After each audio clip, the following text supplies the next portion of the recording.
সাইয়্যা, সবচেয়ে নিকৃষ্ট সাইয়্যা শিরক। শিরক সবচেয়ে কি নিকৃষ্ট সাইয়্যা।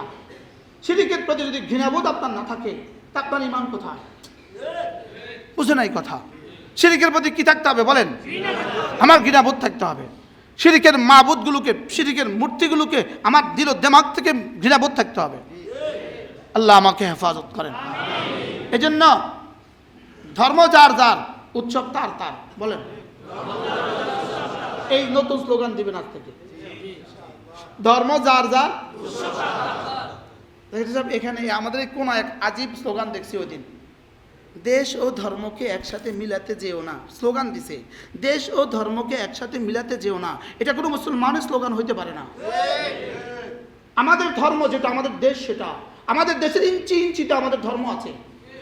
আমার ধর্ম শুধু মসজিদ কেন্দ্রিক ধর্ম নয়, ওদের ধর্ম প্যাগোডা কেন্দ্রিক, ওদের ধর্ম ওদের মন্দির কেন্দ্রিক। আমাদের ধর্ম আমাদের জীবনের পরতে পরতে, আমাদের জীবনের প্রতিটা ইঞ্চিতে, আমাদের এই জমিনের প্রতিটা বিন্দুতে।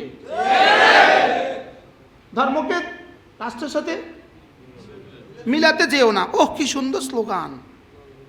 কি বলতে চেয়েছে এখানে? বাজারে ধর্ম হবে না। আমাদের ধর্ম কি ঠুনকো ধর্ম? আমাদের ধর্ম আল-ইয়াওমা আকমালতু লাকুম দীনাকুম ওয়া আতমামতু আলাইকুম নি'মাতি ওয়া রাদিতু লাকুমুল ইসলাম দীনা। আমার ধর্ম আমার ব্যক্তি জীবনে, আমার সমাজ জীবনে, আমার পারিবারিক জীবনে, আমার রাষ্ট্র জীবনে, আমার আন্তর্জাতিক জীবনে, আমার ধর্ম আমার জীবনের প্রতিটা বিন্দুতে, আমার জীবনের প্রতিটা ইঞ্চিতে, আমার জীবনের প্রতিটা সেকেন্ডে, আমার জীবনের প্রতিটা মিনিটে। ধর্মকে আবার রাষ্ট্রের সাথে মিলাতে যেও না, অর্থ কি? What is this? ধোঁকা। এটা কি বলেন? এটা ধোঁকা।